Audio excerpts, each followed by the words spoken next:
અમે લોકોએ કરી લીધા આજે નાગનાથ મહાદેવના દર્શન. તમે પણ કરી લ્યો અને કોમેન્ટમાં લખી દો જય Nagnath. Hello guys, good morning, જય Swaminarayan, welcome to my mini vlog.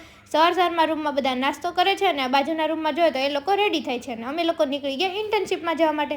અમારી રિક્ષા આવી ગઈ એટલે અમે લોકો બેસી ગયા અને અમુક લોકો ચાલીને જાય છે. ત્યાં મારા પપ્પા મળી ગયા તો એમને મળી લીધું અને આ લોકો જો એમના પ્રોજેક્ટની તૈયારી કરવા લાગી ગયા છે અને અમે પણ જો અમારો પ્રોજેક્ટ તૈયાર કરવાનો સ્ટાર્ટ કરી દીધો છે. અને પછી પપ્પાએ બોર આપેલા હતા એ બધા ખાતા ખાતા અમે નીકળી ગયા હોસ્ટેલે જવાના. પણ ભૂખ લાગી ગઈ તો અહીંયા તો બંધ હતું. જરા સબર કરો. તો પછી અમે અમરેલીના ફેમસ એવા દિલીપભાઈના ઘૂઘરા ખાઈ લીધા. જો તમે ઘૂઘરા ખાધા છે કે નહીં કોમેન્ટ જરૂર કરી દેજો. અને આવી ગયા અમે હોસ્ટેલે આવીને તો જો આ છે ને ભોજનાલયમાં એવી રીતે પડી હતી તો અમને બધાને બતાવ્યું કે હું ડીશ લઈને આવી રીતે પડી ગઈ. આ બંને બદામ શેક મગાવેલો હતો તો એમણે બદામ શેક પી લીધો અને અમે રેડી થઈને નીકળી ગયા ફરી કોલેજે જવા માટે. અને પછી તો સાંજે કોલેજેથી જો આવી ગયા છીએ અને આ લોકો 5 ફ્લોર ચડીને તો એટલા થાકી જાય કે વાત જ જવા દો. અને આ છે જો હોસ્ટેલની બહારનો વ્યૂ. અને તો મેરેજની સિઝન ચાલે છે એટલે બધાને ઘરે જવાનું હોય લગ્નમાં એટલે જો બધા મહેંદી મૂકે છે. તો મળીએ કાલના મિની વ્લોગમાં. બાય.